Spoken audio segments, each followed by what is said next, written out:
बिस्मिल्लाहिर्रहमानिर्रहीम। मेरे बच्चों, मेरे पाकिस्तानी भाइयों, ये 190 मिलियन डॉलर का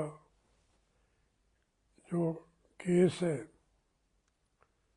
वो अब आखिरी मराहिल में है और हकीकत तो यही है कि खुद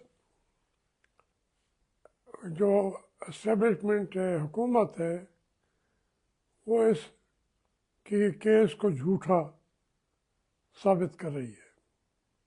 बिल्कुल यही केस मेरे ऊपर था। मेरे जो जज साहब थे वहीं अडियाला जेल में, उन्होंने मुझे अकेले बैठ के कहा कि इसमें सज़ा तो आपके नाम बनती नहीं है। मुझे उन्होंने आपका फैसला करने का कहा है, मैं नहीं करूँगा। तो 2-3 दिन गुजर गए, फिर वो आए और मेरे सामने अकेले बैठ के रोने लगे, कहने लगे कि मुझे IAS वाले जनरल साहब ये कह रहे हैं कि आपकी बच्ची जो स्कूल जाती है, कल से वो स्कूल नहीं जा सकेगी। तो मैं तो गरीब आदमी हूँ, मैंने कहा आप कर दें फैसला। उनका जो कहते हैं सजाए मौत दे, मैं तो दे दें। वो बहरहाल दूसरे दिन फैसला मेरे खिलाफ आना था। 25 साल होती है उम्र कैद, तो उसमें तो उसने 2 साल रियायत कर दी। आजकल वो जो जज साहब इलेक्शन कमीशन में ही हैं, शायद अगले चीफ इलेक्शन कमिश्नर भी वही होंगे। वो उसको ISI ने खैर पैटर्नाइज किया है उसके बाद से आज तक। तो इसमें जो जो इमरान खान है, वो कहते जल्दी करो, जो फैसला करना चाहते हो। ये रोज़ जो है आप उसको मुलतवी करते रहते हो तारीखें। और फिर हलीमा ने तो कह दिया है कि भाई जब तक जितनी जल्दी आप फैसला करें, लेकिन आप कर नहीं सकते। अब ये ताकत मेरे पास नहीं थी। उनके पास चूँकि एक ताकत है खुद, इमरान खान, लोगों को समझ नहीं आ रही, क्योंकि उसके पास मैंडेट है। मैं तो खैर मुस्लिम लीग में था, मैं वर्कर था, मैंडेट के तो था ही नहीं। 15-16 सीटें थी, और वो जो मेरी खुद पार्टी थी वो कोई इंटरेस्टेड भी नहीं थी। वकीलों के हम पैसे भर भर के भी थक जाते थे, वसाइल थे नहीं। बहरहाल मैं इसको वो अब इस में जो पार्टी है उनकी, वो कह रही है, जब वो मिल के आते हैं इमरान खान साहब से, वो भी इसी मौक़िफ़ को दोहराते हैं कि भाई करो जो कुछ करना है। दूसरी तरफ आप देखें, वहाँ उनके जो बड़े तो बन जाते हैं ना, वो ख्वाजा आसिफ वाउडा अता तारड़, फिर वो जो पंजाब से भी है खातून, तो ये सारे जो हैं बकायदा कह रहे थे कि आज ही फैसला हो जाएगा और सजा हो जाएगी। अब उनसे कोई पूछे भाई आज तो नहीं हुआ फैसला, वजह क्या है?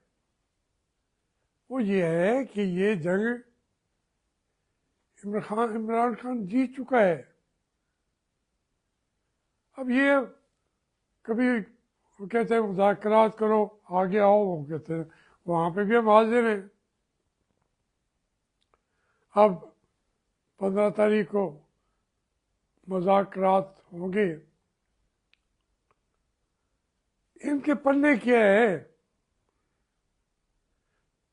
जो मुज़ाकरात में बैठेंगे उनको शर्म नहीं आएगी कि एक दिन हम कहते हैं आज ही फैसला आ जाएगा। और फिर इशू जो है वो ये है कि हर दफ़ा इसको कहीं से प्रूव तो करें कि ये तारीख आगे क्यों बढ़ जाती है। मैंने तो चूंकि भुगता हुआ है मुझे तो पहले दिन से यही चीज़ नज़र आती थी। सिर्फ एक फ़र्क था कि इमरान खान के साथ मैंडेट है। मैं एक ऐसी जमात में था जिसकी जमात को भी कोई इंटरेस्ट भी नहीं था, तो वो अब आगे क्या होगा ये 100 बार मैं कह चुका हूँ, आज फिर कहता हूँ कि दो चीज़ें लाजमी होनी हैं। आसिम मुनीर अगर गैर जानिबदारी की बातें करता है लेकिन नहीं, आसिम मुनीर की कहानियाँ मंजर आम पर आती जा रही हैं। उसकी वजह से मुश्किल है कि वो अब अपनी कोई ताकत इस्तेमाल करे। वो गोली उसने जो 26 तारीखों को चलानी थी चला ली, अब गोली भी नहीं चला सकता। ऐसा जो उन्होंने कर दिया ये कभी तस्वर में भी नहीं था। मैं तो गोली चलाने का जो प्रोसेस है उसको उन्होंने तोड़ा है। उसका मुकदमा चलना चाहिए आसिम मुनीर पर, ट्रिब्यूनल बनाया जाए जिसमें उसको एक्यूज के तौर पर पेश हो कि उसने सारी धज्जियां उड़ा दी। किस साइज की गोली चल सकती है मैंने बहुत ज़्यादा मैं नहीं जानता, लेकिन जनरल चिश्ती का भी इंटरव्यू वो लिया है बेचारा 6-7 महीने पहले ही, अब तो वो दुनिया में नहीं रहा, तो वो लिया है एजाज सैयद ने। बड़ी तफसील से उसने बताया है कि गोली हम नहीं चला सकते, मार्शल लॉ भी हो तब भी नहीं चला सकते। जो उन्होंने अनारकली में चलाई थी, हम भी थे उन जलूसों में, तो वो 3 नौजवान शहीद हो गए थे। और चूंकि उन्होंने गोली मार्शल लॉ के असूलों के से हटके चलाई, तो वो 3 ब्रिगेडियर जो थे उन्होंने आर्मी से इस्तीफा दे दिया। फिर कोर कमांडर ने भी इस्तीफा दे दिया। हमारी आर्मी को गलत आप समझ रहे हैं, ये उन हालात में भी कोशिश करती है अपने अवाम को बचाने की। यहाँ तो सीधी गोलियां मारी गई हैं और उसका सबसे बड़ा मुजरिम वो है आसिम मुनीर। इसके अलावा जो उनकी अपनी ज़िंदगी के हालात हैं, वाक़यात हैं, वो अब हम सब जानते हैं, बच्चे बच्चे की ज़बान पर आ चुके हैं। इसलिए अब उसको सामना करना पड़ेगा। ये एक मरला आएगा कि पहले हम आसिम मुनीर को तो बचाएं। जो मजाकरा या बातें इधर उधर चल रही हैं, ये बातें हैं।